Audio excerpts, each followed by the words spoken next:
Sorry to all of you listening online. I know that I was on mute, but I'm gonna keep going and you can ask a question later if I confuse you, because I want to keep going. Sorry about that. They're gonna take my IT badge away. And she's formerly the policy director of an amazing group that I was part of when many decades ago when it was founded, Heal the Bay, and has been at Geosyntec. And then Pinar Balchi, who is the Assistant Commissioner of the New York Department of Environmental Protection, formerly from the South Florida Water Management District, which I didn't know, which is pretty awesome. And also a co-board member with me of the National Water Reuse Association.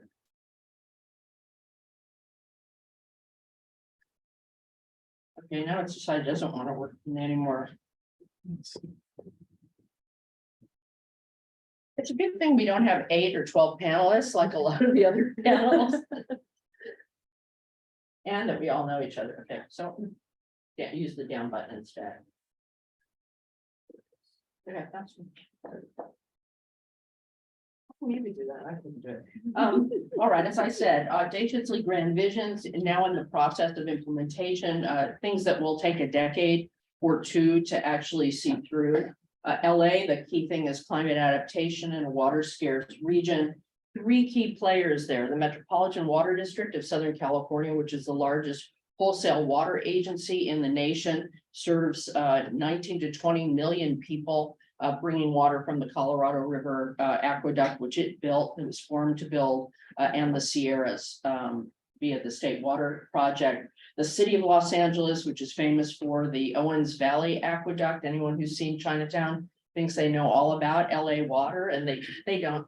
And where LA gets its water from that aqueduct, although much less now that it's left water in Mono Lake, but it very dependent on metropolitan, over 90% dependent on metropolitan during our last drought. So it's seriously dependent on imported water. I'll talk about that in a second. And then the county of LA, which covers, Rita will tell you how big of an area, but with a rather grand plan for capturing stormwater. San Francisco Bay, I talked about the sea level rise challenge. It's 9 counties and 100 cities and the public voting to use terraced wetlands to repel the force of sea level rise where they can, as opposed to just having a war of seawalls, which is really one of the most astonishing things, even more astonishing if you know the politics of San Francisco Bay. We won't talk about that today. And then finally, last but definitely not least, we have New York City, and we won't be talking about all of their challenges, but clearly a challenge of sea level rise in an island city, pretty much a heavily developed island city, which actually makes the San Francisco Bay bathtub seem like a picnic comparatively when you think about the risk, the scale of everything in New York, the scale of this challenge. That's why I said scale beyond scale. And this combination of a very extensive stormwater infiltration and capture system to deal with water quality, which will also obviously be impacted, and doing it at a breathtaking scale. The 3 of us were at a UNESCO megacities meeting for 2 days on Monday and Tuesday, and the sheer volume of projects and the ability to deal with the technical aspect of what's happening in New York, the monitoring and the sensing about sea level rise, again, because of Superstorm Sandy and other storms that New York has experienced, is a really, it's hard to even grok how much is going on. Also some cutting edge on-site water recycling, which Pinar can talk about, and then the nature-based solutions for sea level rise here with the Big U project, which I have a picture of. We don't have a speaker up today. If you don't know about it, it's definitely something worth Googling because it's just astonishing. So Greater LA, I'm going to fly through this quickly so I can get to the speakers who are here. In LA, it's not just LA City, as I said, it's all 3 of these entities who cover quite a lot of people. And a big area that people who are not from LA tend to not understand and tend to just see the expanse of urbanization, may not like the architecture that they drive by because they don't know where the little nodes are to stop in, which are absolutely spectacular. But something of a revolution over the last few decades in terms of environmental consciousness, starting in the 80s and holding until today, and probably reaching its culmination in Mayor Garcetti, our most recent mayor, who issued a water directive to get the city off of imported water. And I'll show you some slides as to why that's so critical, and to reduce LA's dependence on imported water by 50% by 2035, then up to 70% by 2035. And recall that in this last drought, which is just a few years ago, not the one that we just are emerging from right now, but the one in the last decade, 5% dependence on local water as opposed to it. So really remarkable Hail Mary that has led to also a commitment to 100% recycling of all the city's wastewater, including at their Hyperion plant at the coast, which is pretty darn huge. The thing that's huge about Metropolitan is they have historically been the imported water people fighting over tunnels and this, that, and the like from the Colorado River Aqueduct and the Sierras through the State Water Project. And they're now shifting to a greater overall responsibility and actually taking on the task of doing what, depending on when it's finished, what will be the biggest water recycling project in the world, eclipsing the 130 MGD of Orange County Water District that many people are familiar with.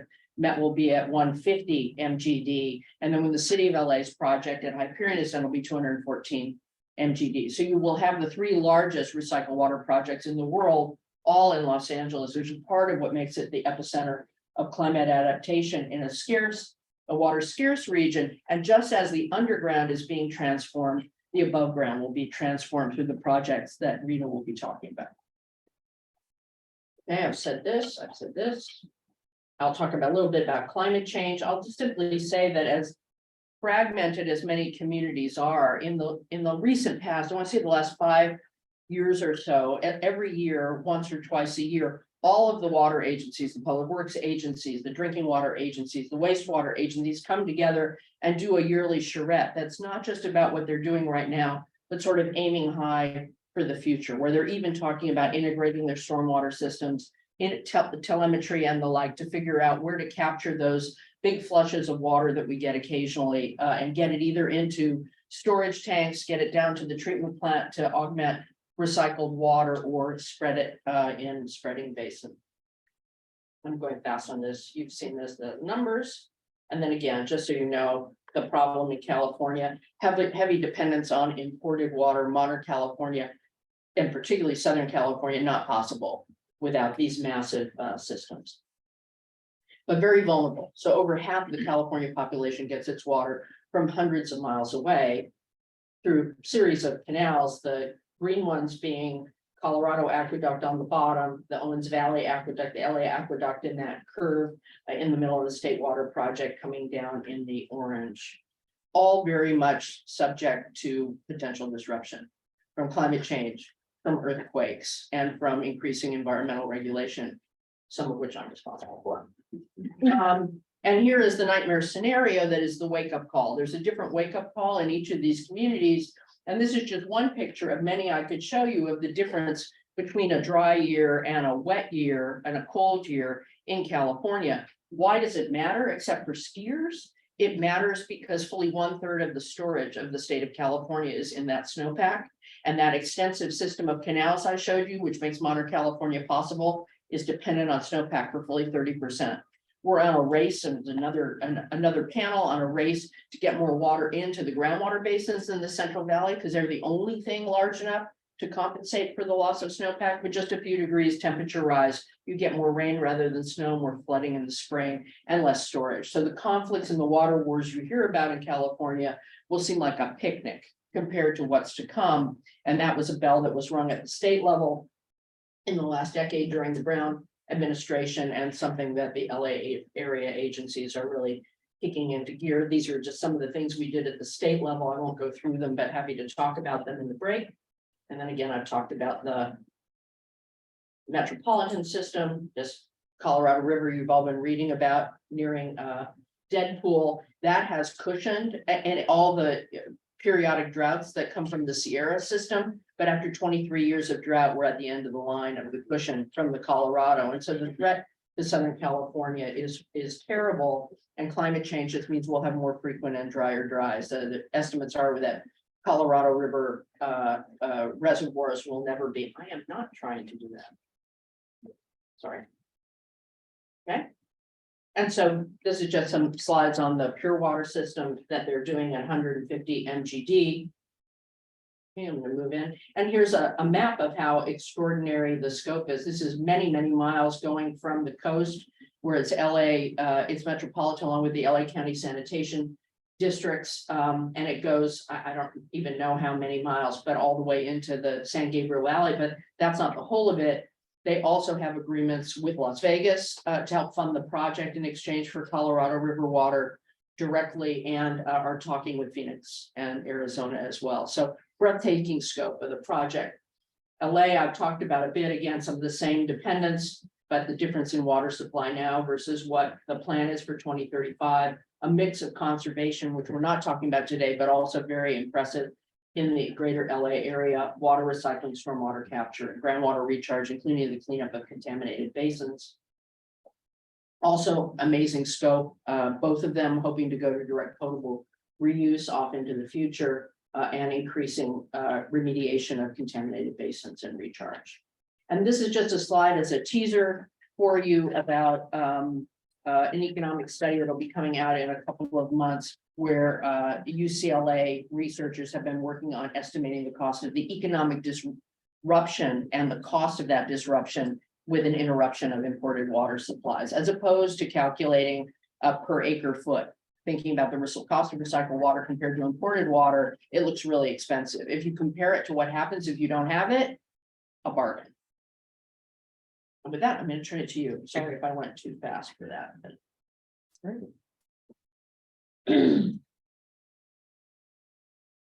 All right. Well, thanks everybody for having me. It's really great to be here. Like Felicia mentioned, I'll sort of be building on some of the information that she shared and talking a little bit more about the stormwater piece of the LA water resilience story. So just by way of brief context, once again, I'm with the LA County Chief Sustainability Office. Our office really provides policy advice on sustainability issues to the county's elected governing body, the Board of Supervisors. And we're also tasked with overseeing implementation of the county's sustainability priorities. So for those of you not familiar with LA County, again, just for a little bit of perspective, I think Felicia mentioned some of this, but we are the largest county in the US by population with just over 10 million residents. We cover 88 cities, of course, one of which being the city of Los Angeles. And some fun facts about the county: 1 in 4 Californians and 1 in 33 Americans live in LA County. We have over 200 languages, 75 miles of coastline. We also have desert in the north. We have a huge national forest in the middle. So really an incredible amount of diversity, which we really love. The thing is that in addition to all of that abundance, we also have incredible challenges, right? So we have an incredibly high number of communities considered to be the most disadvantaged and impacted by pollution. So when we think about sustainability in LA County, addressing inequities is really essential, because we can't be a sustainable county without addressing some of these issues. This is certainly the case with climate resilience. We know that a lot of the inequities that these communities face in terms of less access to green space, transportation, also make them more vulnerable to the impact of climate change. So one of the first projects we did was a climate vulnerability assessment for the county in order to inform planning of projects, policies, and programs. So, you know, one of the many, maybe not so great ways that LA County is diverse is in terms of climate hazards. We are subject to multiple climate hazards that will all get more pronounced. So we have extreme heat, we have wildfire, we have drought, we also have flooding, we also have sea level rise. So, and again, these are all expected to increase over the next few decades. So in addition to sort of quantifying and identifying these hazards in our climate vulnerability assessment, we also worked on identifying communities that were the most vulnerable to climate because of social factors. And here you can see a map of social vulnerability from that assessment, which probably unsurprisingly really maps or really kind of mirrors the map of inequities. So although this project was really an assessment, like not really an effort to identify all the solutions, one of the concepts that really came up consistently during that project was the need to design solutions that address multiple issues, like multi-benefit projects, as well as the huge role that our natural infrastructure like trees, parks, and green spaces really play in community resilience. So the story of stormwater management in Los Angeles, and I think Felicia, kind of alluded to it sort of evolving over the past few decades, is a really great illustration of how that approach kind of shifted in terms of kind of thinking, looking at multi-benefit thinking, as well as using the opportunity of stormwater projects and managing stormwater to really take a more nature-based approach and sort of use that as an opportunity to green our region. So as I mentioned, our extremes are getting more pronounced as a result of climate, but it's really nothing new in LA history to be dealing with flood. I know a lot of people kind of tend to think of our region and associate it with drought, but LA really has a history of devastating floods. And it's like these floods that happened particularly in the early part of the 1900s that led to the county's separate stormwater system. We have a separate stormwater system, which is kind of different, I know, from a lot of the other megacities that we've been talking about. It now consists of nearly 500 miles of open channel and over 3,000 miles of underground storm drains, as well as, unfortunately, the channelization of a lot of our natural waterways. So as an example, these are some before and after pictures of our namesake river, the Los Angeles River. So this is before, and this is what it looks like now. So while that system is, really exceptionally good at moving floodwater out of the area, what we were kind of left with as a result of this approach were kind of two main challenges. One is that we do lose millions and billions of water to waterways in the ocean, and again, in a place that is really trying to get all the water that we possibly can. That's not great. And then, of course, the other one is that stormwater and urban runoff is the #1 source of pollution to our waterways. So all of that water running off of our paved areas really carries everything you can imagine on our cityscape: bacteria, metals, trash. And every major waterway in LA is considered impaired with pollution. So while municipalities obviously created numerous plans, we had many rounds of iterations of stormwater permits. Felicia has worked on probably most of them. Every side of the thing. A key challenge has always been a lack of dedicated funding for these plans. So to address this, and this is kind of what I'll focus on for the rest of the talk, is the county, again, and we can talk a little bit about how this came to be, but just jumping to the heart of it.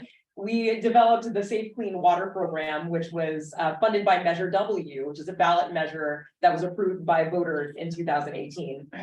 It's pretty remarkable, and that's a whole other story to tell, that it actually received 70% of the votes.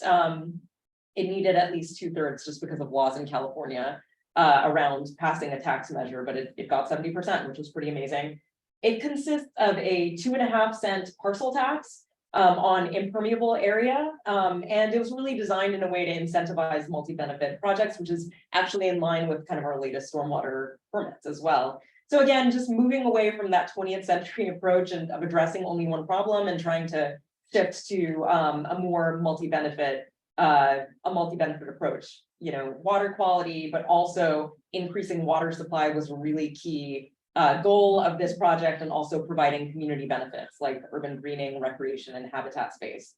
Another key feature, again, is the goal of addressing issues of equity. So it's designed in a way to direct a proportionately higher amount of the funding to projects that are serving what are termed disadvantaged communities based on sort of economic metrics. Thanks. So this slide is just a quick breakdown again of like where the funds go and how that's arranged. There are kind of 3 main buckets. There's a municipal program which goes to each of the 86 cities which are contributing to Measure W. 50% goes to a regional program, and then 10% is used for administration as well as educational programs, workforce development and curriculum development, and things like that.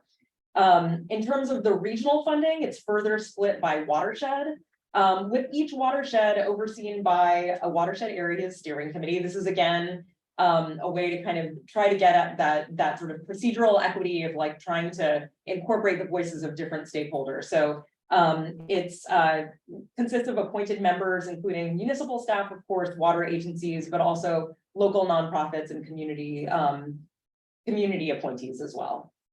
And those committees are tasked with reviewing projects on an annual basis, and then recommending projects to be funded. So, and I know I got to get through this quickly. So this is just a summary of what has been funded so far. About 100 of the larger regional projects have been approved for funding. This is just over 3 years. And again, $280 million a year in perpetuity. So, hopefully there's much more to come of this. And then this is just a snapshot of what's been achieved so far or projected based on the projects that have been funded. So a great increase in the land area that's going to be capturing stormwater, as well as an increase in storage capacity, annual capture as well. Okay, so there, just show you a couple of pictures. Again, some of these are probably familiar with you, but just to kind of get a sense of the types of projects we're looking to fund. These are some of our larger regional projects in terms of they collect stormwater from the surrounding area, catchment areas. Again, providing stormwater capture and supply, but also enhanced recreational features and greening and habitat. And then these smaller distributed projects, which are I think smaller, but also really exciting because they, again, like Felicia mentioned, really have the opportunity, I think, change the face of the region with these like native plants and increased greening. So I'm going to stop there. I think I'm going to pass it on. That was great. All right, Werner, take it away.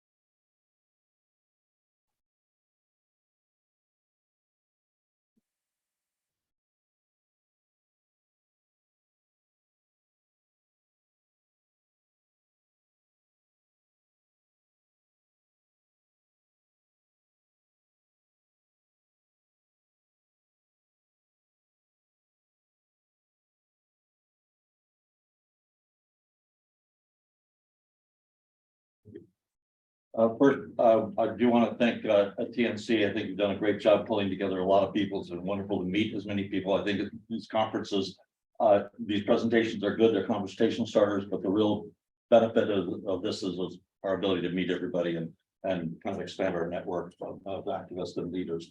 I'm going to talk about the Bay Area, and then essentially, as Felicia said, we're 8 million people in a bathtub. I'm Werner Chabot. I'm the executive director of the San Francisco Estuary Institute. I'm a generalist. My degree is environmental planning, which means I'm a mile wide and an inch deep. I can talk about anything for a paragraph, and then I hand you off to somebody else who's much smarter than I as an expertise. San Francisco Estuary Institute, we're sort of an environmental science research institute and a nonprofit, non-advocacy environmental consulting firm. We predominantly serve local government and regional government officials to provide better science to try to improve multi-agency collaborative decision-making on landscape scale issues, from water quality to land use planning to watershed planning. There's 75 of us that are mostly scientists and technical experts. As I said, 15,000 years in 1 minute. 15,000 years ago, the first humans kind of came across the Aleutian land bridge and came into what's now North America. They had 15,000 years to decide where they were going to live. 14,500 years later, when Columbus stumbled on an island, one of the most densely populated regions in all of North America was the San Francisco Bay Area. Why? Temperate climate, ridiculously abundant ecological abundance, and it remains today to be a special area. World War II, soldiers went off to fight in the Pacific. They stopped for a couple of days in San Diego, Los Angeles, or California, or San Francisco. They fell in love with the West Coast. When they came back from the war, they didn't make it further east in California. They stopped. So we had a big population boom from the 40s through the 60s. In the 1960s, we had, all of our dump sites were at the edge of the bay. There were a lot of proposals to fill the bay, to shrink the bay, to create more land for more housing and more people. The environmental movement really kicked off in the mid-60s. A group of women created Save the Bay to stop the filling of the bay. And that led to the creation in the 60s of a regional agency, the Bay Conservation Development Commission, to regulate development in San Francisco Bay within kind of the first 100 feet of the edge of the bay. Like I said, we are about 8 million people in a bathtub. We have a fantastic legacy of wetlands around the edge of the bay. We used to have 200,000 acres of wetlands. That's been reduced to about 10% of that right now. The region is a place of great, the edge of the bay is a place of great recreation for everybody in the San Francisco Bay Area. A tremendous amount of wildlife within close access to the urban population that circles for the bay. We've had our series of environmental issues, and I think 91, the Oakland Hills caught fire, and we had a major fire. The eucalyptus groves that were up in the foothills took off, and we had a huge tragedy with the Oakland Hills catching fire. More recently, just this last summer, we had a very major algal bloom because the sediment had been settling down. The bay got clear, sunlight went deeper into the bay. We had more nutrients running off of the 8 million people, so we had a first of the major algal bloom, and we're likely to see more of those. We also had a series of oil spills between the 70s and recently, and that increased sort of environmental awareness. Bottom line for the Bay Area is that we kind of have a triple threat of sort of rising sea level, more recently in understanding of how that rising sea level is pushing groundwater up, and lowland flooding from more extreme and intense storms. One of the problems of the Bay Area is we're not a mega city, but we're a mega valley or a mega bathtub, because we have 9 counties, about 100 jurisdictions. So getting multi-agency collaboration is tough. That led to a lot of combat science occurring in the San Francisco Bay Area between the environmental regulators, the environmentalists, developers, oil refineries, and such. That led to kind of the regional agencies, the environmentalists, and the water dischargers around the edge of the Bay Area coordinated, and we realized that we had about recognizing about 90% of climate adaptation is land use planning, and about 90% of land use planning occurs at the local government level. Yet our issues are regional. So one of the things that they did in the mid-90s was create the San Francisco Estuary Institute to have good science, to be able to create a group of scientists and technical experts that could provide regional information to local government officials, so they could take care of utilize the amazing amount of data from monitoring and scientific information, and incorporate it into their land use planning decisions and work at a more regional level. We also created in the mid-60s the Bay Conservation and Development Commission to try to improve the coordination between those government agencies.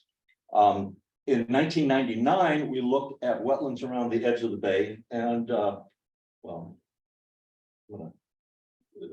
thought, well, maybe we'd like to restore the bay and have a better vision for the wetlands at the edge of the bay.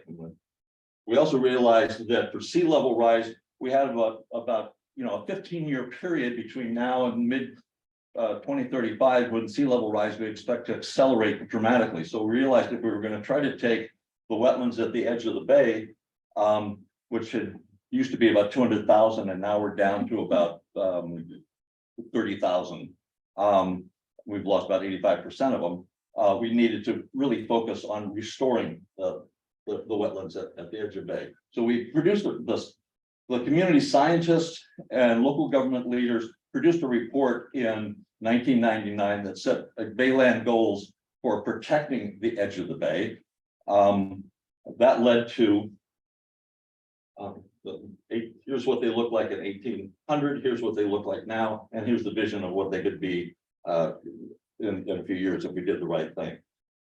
We then mounted a campaign in the about 2015 to 2016 to tax every parcel around the edge of the bay, $12 a parcel, to raise $500 million for wetlands restoration. We also created a regional agency heavily dominated by and managed by local government officials, county supervisors and parks and recreation officials and other leaders to manage the funds that would be raised. The goal was to raise $500 million that would be spent at $25 million a year over 20 years to try to deal with wetlands restoration. We emphasized the wildlife benefits, the recreational benefits at the edge of the bay. It passed with a 72% rating, and I've worked on a lot of political campaigns. 55 to 60%. Back up a second. 55 to 60% is considered a landslide. 72% is almost unheard of to get taxation. So there's a strong, powerful interest in the San Francisco Bay Area. One of the things we then did, I'm sorry, I'm tapping this thing too. We then, 2015, we did a second report that said, what have we learned with sea level rise? And the scientific conclusion was, oh my God, we got to speed things up. We then produced a thing called an adaptation atlas, where we looked at all the resources around the Bay Area. Sort of SFEI, the science community, and SPUR, kind of the urban planning folks, looked at the edge of the bay. We divided the bay up into 30 segments called operational landscape units. We then mapped everything that we've been collecting over the years and created basically an atlas that had everything we knew about economic development, infrastructure, everything we knew about wetlands and habitat issues.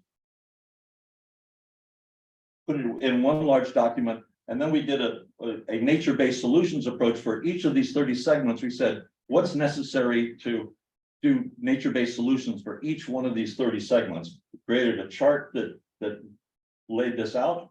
We then produced sort of a opportunities map for each of those 30 segments, so that we can provide something to local government officials that said, here's the best thing we know about options for your area.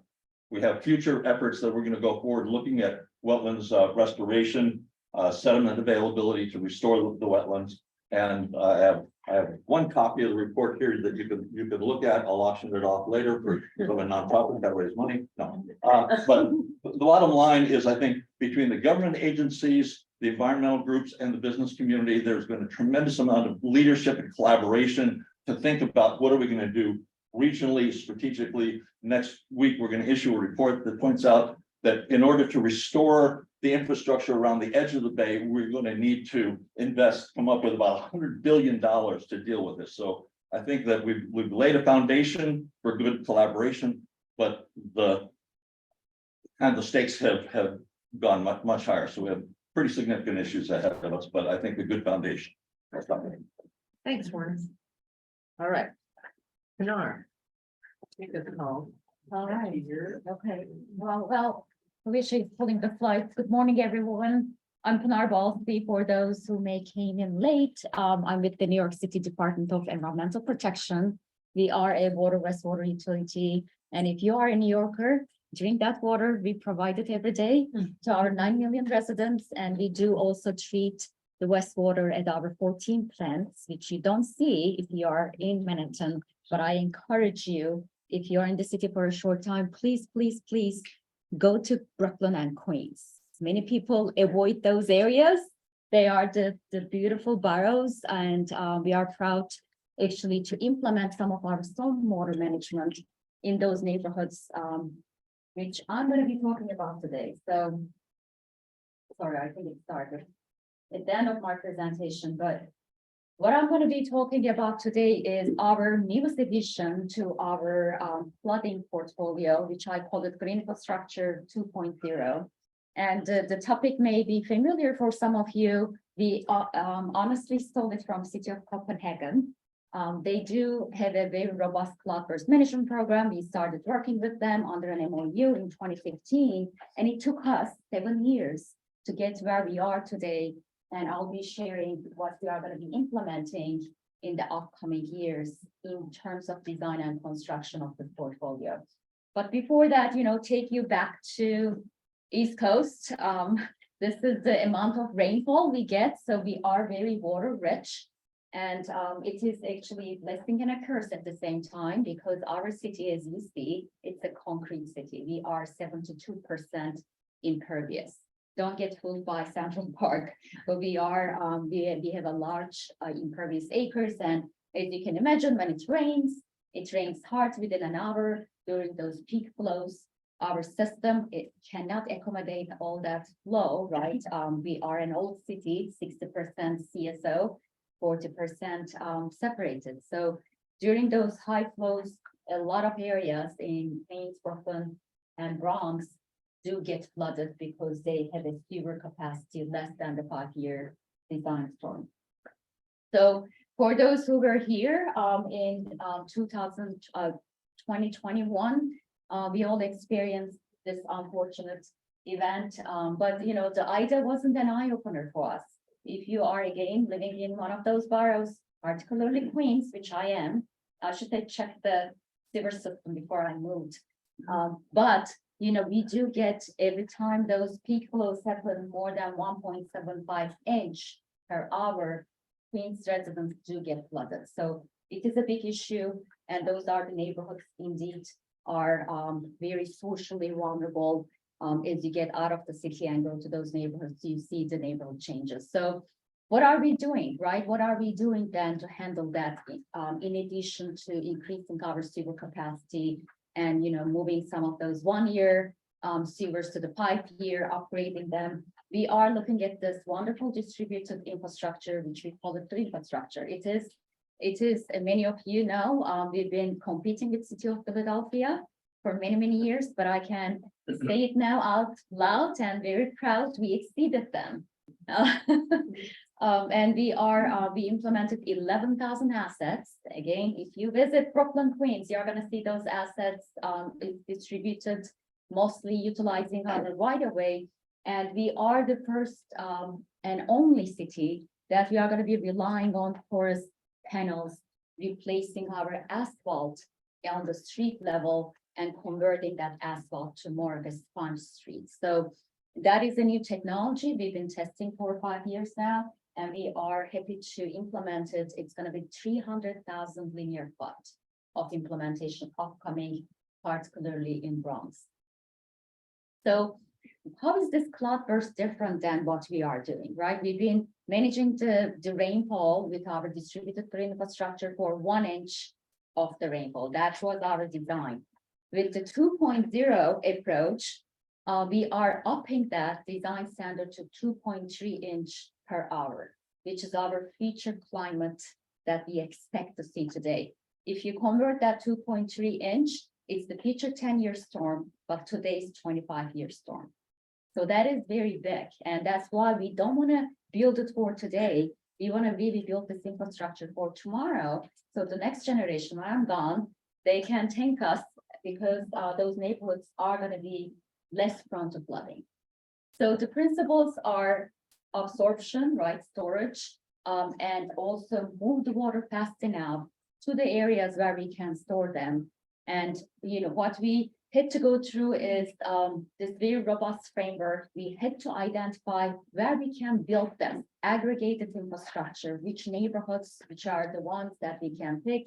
You know, we don't have the funding that's potential. This is like $2 billion of a program. So we said, let's come together with our sister agencies and look at the physical vulnerability, right? Those hot spots, the neighborhoods that are keep flooding every time it rains. We said equity and neighborhood vulnerability is very important. So we looked at the CDC's FBI index to bring that social vulnerability. And then we looked at our 10-year capital plan. And we said, who is building in these areas that we picked? So can we go to that DOT, the Department of Transportation, or parks or schools, and say, we picked this area, you are the lucky winner. Now we are going to modify your project, and we are going to add this component to your project so that the project can be built more flood prone or more flood resilient. So how did we do that? We relied on these wonderful maps that we developed and announced right before Ida, so they became very handy. We had flood maps for the whole city, and I encourage everyone, if you are a New Yorker, go to that website, type your address, see if you are in that area, and if you are, then that means, you know, you probably need to get some coverage for your property. But these are the maps that we utilize. We publish them publicly. We have the 10-year map and the 100-year map. And the 100-year map exactly mimicked Ida. So we are very proud to come up with this level of information for our residents. It's a great communication tool. And also a great planning tool. So when we are done with that mapping, we matched it with the social vulnerability, and we identify which one of those heavily flooded areas are also socially vulnerable. So now we are in this filtering stage, right? So we started hundreds and hundreds of neighborhoods. When we coupled it with the social vulnerability, it reduced that number. And then finally we said, where are we doing capital investment already? So let's prioritize those neighborhoods that fits the first two, that we can indeed add on more funding to already a capitally funded project. So that was our last level of screening. And now we came up with 31 neighborhoods out of the hundreds. So we reduced it to that level. And we said, okay, what can we do in those neighborhoods? And this is our aggregated toolbox that we are going to be implementing. It's a mix match, right? We are moving the water with the porous panels and under drains, collecting them in either the medians. You know, you are going to be seeing a lot of our medians ramped up with for flood resiliency. And we are also, these are traditional rain gardens that we are going to be adding to our portfolio. The porous pavement I spoke. But what we are doing differently, and this is the Copenhagen approach, we are rebuilding our courts and multi-purpose playgrounds with the flood resiliency in mind. So new basketball courts are going to be below ground. That is going to enable us to collect additional rainfall in those public spaces. So during the wet weather times, it becomes play, you know, let's have the game. In the dry times, this is how it's going to be utilized recreationally. In the wet weather, we are going to be flooding those areas. So that project is indeed finished, and we are building it this year. So I'm going to give you another great example. This is a neighborhood level. This is one of our neighborhoods that we picked, and we are going to be designing and constructing this neighborhood at a neighborhood scale. As you see the bottom one, it is the heavy flooded area. It also includes Miracle of Science. If you have kids, please do take them. So you see before and after pictures. But this area is going to be getting a full uplifting, which we are going to be, the back is the Hall of Science. In the front, we are utilizing the space for, making the storage ability. We are redoing the bike paths. Those bike paths are going to become porous asphalt with a storage ability underneath them. And the median is going to be redone. And we are also redoing the surface curb to curb, that street, that to push the flow, to change the crown and push the flow to those storage areas so the neighborhoods can get, so I got the 1 minute warning. I have to rush now. But this is a huge neighborhood left up, and we are excited. Our mayor is very much in support of this neighborhood level flood protection approach. So we got the funding around $400 million to build 5 neighborhoods. It's recently announced. And the beauty of this program is really we are now very competitive for CDBG funding and KIMA BRIC funding. So we ask another 150 from those federal funds as we can match utilizing our 400 that we can build more and more neighborhoods and accomplish the 31 before I retire, I hope. But thank you for your time, and I think I met the 1 minute mark. Okay, great. Thanks. Thank you so much. I mean, obviously, there's a lot behind all of these, and there's no way we can convey all of the things going on in each of these areas. The thing that's has been most striking to me over the course of the last number of years is that in each one of these situations, there's a traditional approach to raise seawalls and have a battle of the war of seawalls, to create moats that are all focused on just how to deal with a problem in one sense or another. And instead, in each of these regions, folks have come together requiring an incredible amount of public support to figure out how to invest money in multi-benefit solutions that are going to yield nature as the core. Obviously, the large-scale recycling projects are a high-tech and high-grade infrastructure engineering, but the stormwater capture programs, both for water supply and flood control and for water quality, which we barely scraped the surface of, has been a driver in most places actually around the country. Have yielded these large scale nature-based solutions that with massive investment in the large urban areas, which is going to have a tremendous benefit just to the day-to-day quality of life of people in those communities. that you probably would never get the funding for just to have a bunch of parks. And so this movement towards a more integrated, multi-benefit way of thinking, which we need to do across the landscape, is very encouraging to me after seeing the sort of, make up a word, the siloization that we've had over the past 100 or so years of professions and jurisdictions staying within their lane and hoping it will all work out over there. Instead, you're seeing this incredible coming together of unlikely allies and partners across agencies within the same level of government, across multiple levels of government, et cetera, in a way that's really very encouraging, although there's a long way to go. We have a few minutes. I have some questions, but I want to see if anybody in this room has questions first. Yes, Peter. Okay, Felicia, wonderful presentations.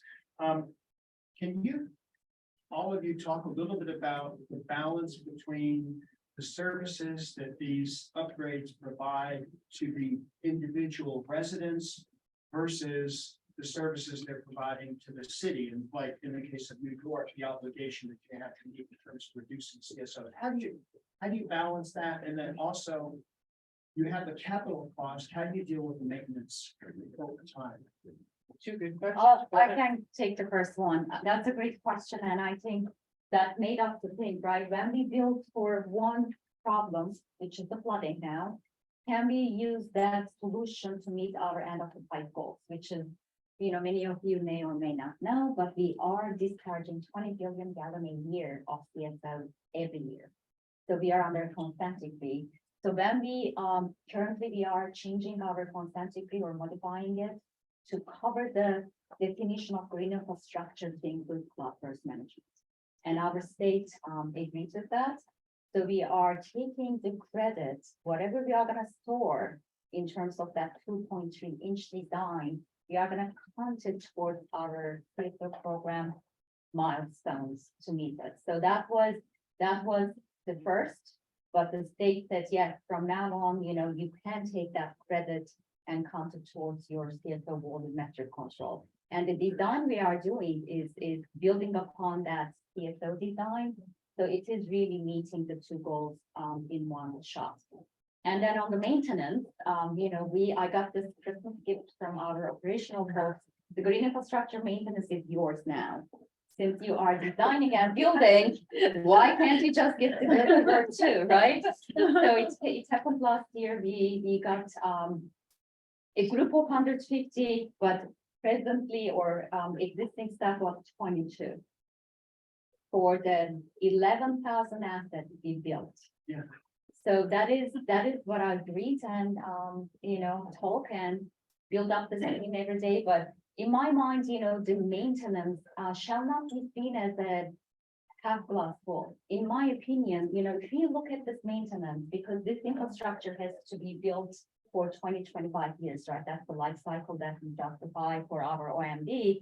And if we build it, it really enables us to develop that workforce in those neighborhoods that we claim they are socially vulnerable. So we don't have to hire crews and move them from Brooklyn to Bronx. That takes 2 hours. Let's hire that workforce within that neighborhood, within the people who are benefits from that neighborhood. So along those lines, we are diversifying. No more sense. I mean, I hope there's no labor union representative here. But what we are doing is we are really taking that centralized approach and decentralizing it in terms of maintenance and working with the community-based organizations that we want them to build that workforce in those neighborhoods where we built and really help them that, bring that workforce development and we can hire back in that centralized operation, but also distribute the operation along those ways. So that is in the works. In the AmeriCorps, they are going to provide some federal funding for that workforce development. So it's hopefully next year I can bring more on that news. That's great. Yeah, I mean, I can address the operations and maintenance. So, I think that when we were developing the program, we kind of were learning lessons from previous measures where O&M was not covered. So with Measure W, it does fund O&M, and that's typically a part of the proposals that we get for projects. So that's kind of the main thing. I think in terms of the first question, it was like balancing community needs and like the city needs, I think was essentially, I mean, I would say, again, given the fact that Los Angeles really is dealing with those multiple issues of like both drought and water quality and flood, there was a lot of incentive for the county and governments to design solutions that would address all of those things, try to capture water while also addressing water quality. But there's a whole story to tell about the decades of advocacy that went into both creating a permit that already created sort of a regulatory framework that incentivized these types of projects, but then ultimately, you know, the partnership that went into that campaign and building support for that was pretty multi-sectoral. It wouldn't have happened without a lot of advocacy and support for nonprofits, and part of what they wanted to see were those community benefits. So it really got built into the program. Well, it took 3 tries. 3 tries. Yes. Different iterations of it, different views. Yeah. of What the MS4 program needed to have, still jury's out. We'll have to see. We're gonna get all these projects. The question is gonna be, are we actually gonna meet our stormwater permit numbers? Because that was, you don't want to trade one for the other. So that the measuring, monitoring, and making sure it gets enforced is really important to me. Obviously. But it's worth the shot to help incentivize getting those cities into support of this. Yeah. For the reasons that Rita said. Yeah, not everybody's happy about the multi-benefit project. No, not approach, everybody's happy for about sure, but yeah. Yeah. I'd say for the San Francisco Bay region, it's kind of a 2-part answer. Part one is the fact that our entire infrastructure for the entire region, whether you live in the hills or on the flatlands, you're subject to what's going to happen at the edge of the bay. Our freeways, our airports, our water treatment plants are all at the edge of the bay. In addition, so both what we're trying to do with wetlands restoration and nature-based solutions at the edge of the bay, as well as what we're also trying to do with green infrastructure and solutions further up the watershed, all are protecting that edge of the bay. Secondly, like many regions, it is our lower income underserved communities that tend to be at the edge of the bay that are subject to flooding from both storm surge and more intense storms. So both of those things, you know, we're focusing on the edge of the bay. We are, by virtue of that, we're also focusing on our most vulnerable populations. Admittedly, there is the challenge that are you gentrifying? Are you going to protect those lowlands, and by protecting them, raise the property value? So you save the lowlands, but you push the low income people out. And that will be, I think, an increasingly difficult challenge and a political challenge for us to address. We did get funding from the EPA to do green infrastructure projects specifically that were community based and to work with lower income community and NGOs in those communities to try to figure out how do we tackle that problem in a manner that is as community oriented and trying to tackle that very thorny problem of gentrification. It's not an easy one. I'm sure it'll get more complicated, but I think we're at least aware of it, and that's a start. There was another hand in the room somewhere. Yeah. I think this is a question more for New York, which I think that you have like more abundance of water than the case of LA and San Francisco. Have you considered also including urban ponds in the water management system? Because Urban I think that Yeah. Ponds, you think? yeah, ponds, because I think that it's well, I'm a biologist, so I think that it would be like a really nice way also for creating some community services as well as increasing the biodiversity within the cities. Absolutely. I mean, that's a great point that I should have noted, but we do take advantage of the existing ponding system, like looking at the Central Park, Marlamere. We are looking into that area now for a blue belt kind of a flood management system. There's of course difference of opinion, right, for the landowner who is the Parks Department, that they are afraid of that filling that pond with the stormwater. And there has to be some treatment before it goes in. But we are now working as more collaborative with the landowner, which is our Parks Department, looking at the existing ponding system and can we daylight some of the storm sewers close by to those areas where we can either detain or retain more water. So that is a great point, and thank you for highlighting. After. Yeah, I often, it feels like the public has a very short memory and literally you brought up, for example, now the snowpack, right now California snowpack is like at a historic maximum basically this year. Yeah. So do you feel that this like variability, or Rita, you brought up the flooding, right, that we also had San Francisco this year. Do you guys feel that the, year-to-year variability in a positive and negative way actually like influences the measure of like nature-based solutions that we infrastructure in California or? Well, speaking about California, I think it depends.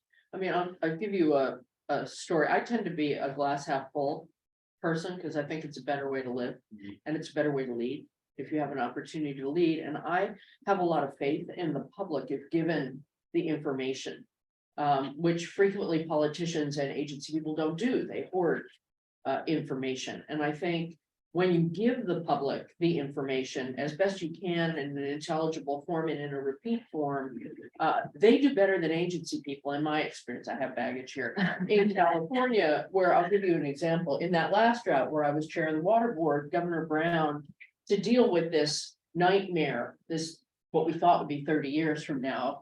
He's always 30 years ahead, right, Governor Brown, on things. We went into a water action, all of the above, DEFCON 5.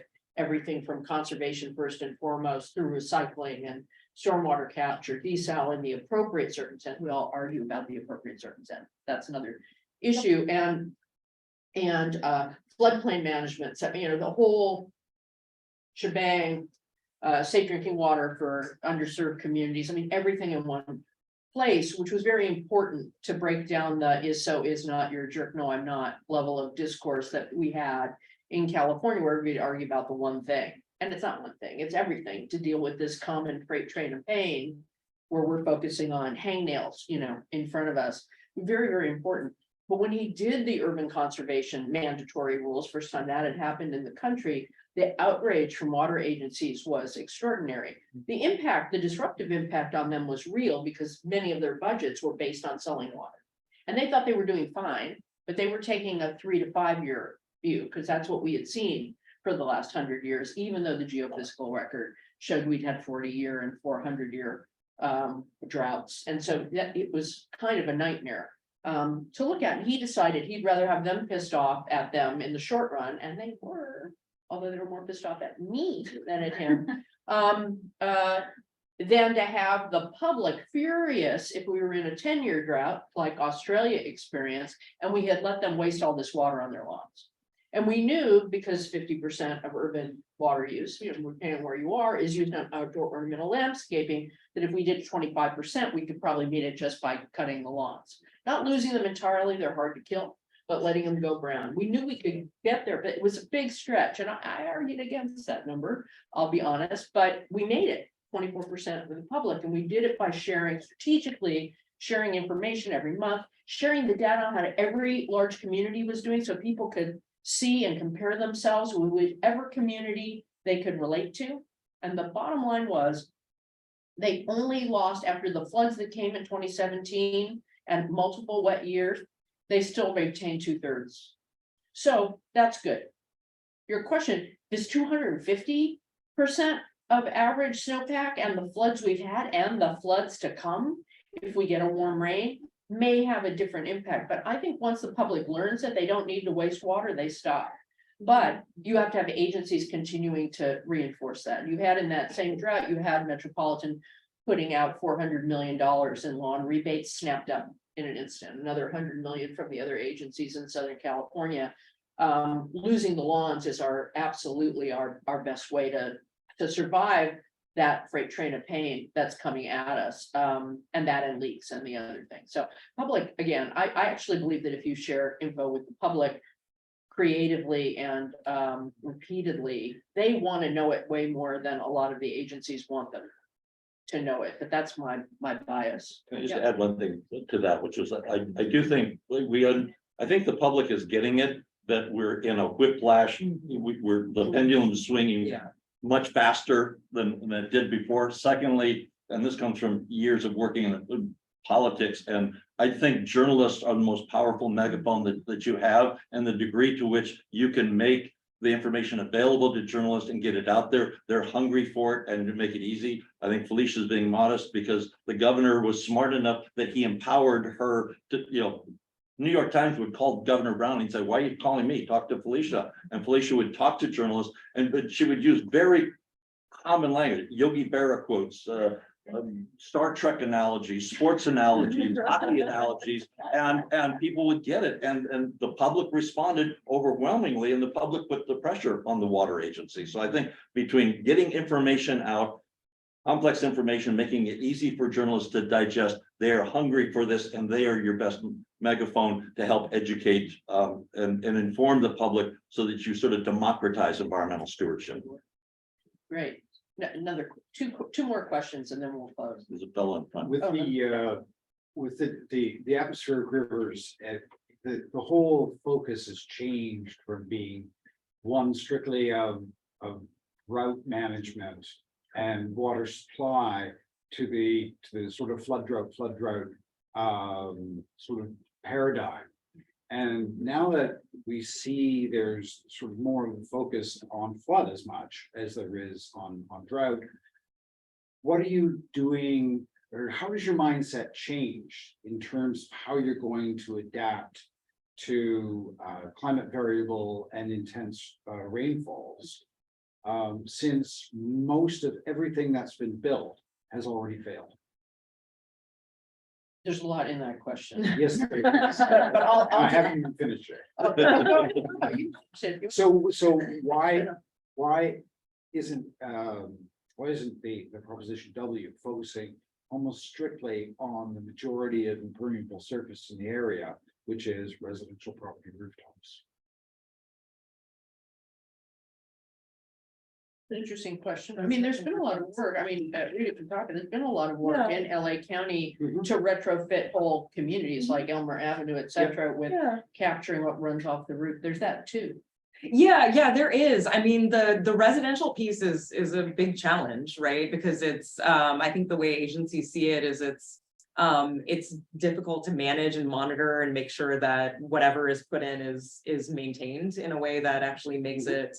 And so the focus has been on like larger regional projects where we can capture water. So I mean, it's honestly something that I think we're still kind of in the process of tackling. I mean, we have kind of individual ordinances that get at that, like with the LID ordinance, and then like turf rebates. Actually, a lot of our turf rebate programs now are require like stormwater capture to be built into the design sometimes.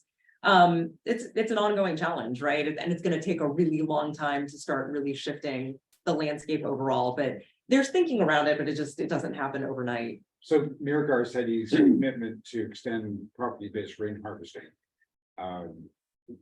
Back in what, 2016 or 2017, never saw the light of day.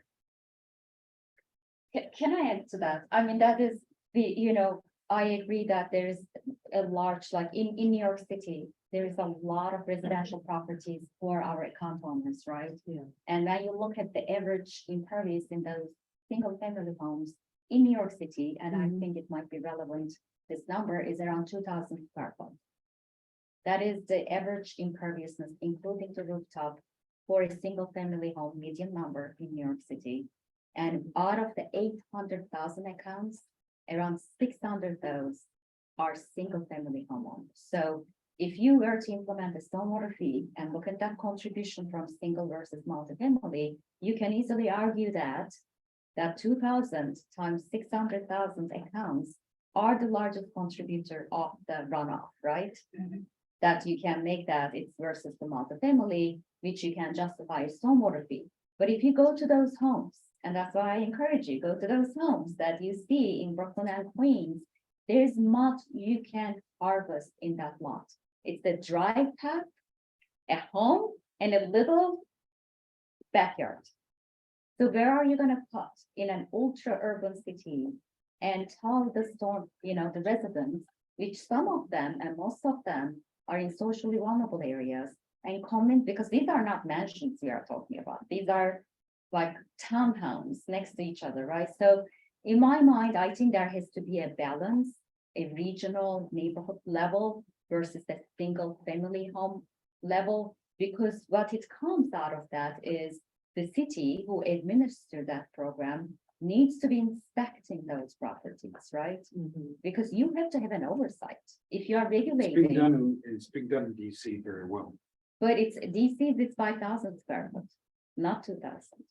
Right, DC has a and- 5,000 square Sure, foot but requirement, so absolutely. I it's mean, the there are lots of scalability, right? applications, whether it's Right. low-rise, multi-unit residential Right. buildings. But the point is the technology, the prop tech exists. Sure. To do this That's true. in automated form. And the design is there to put it in. For the groundwater recharge or reuse.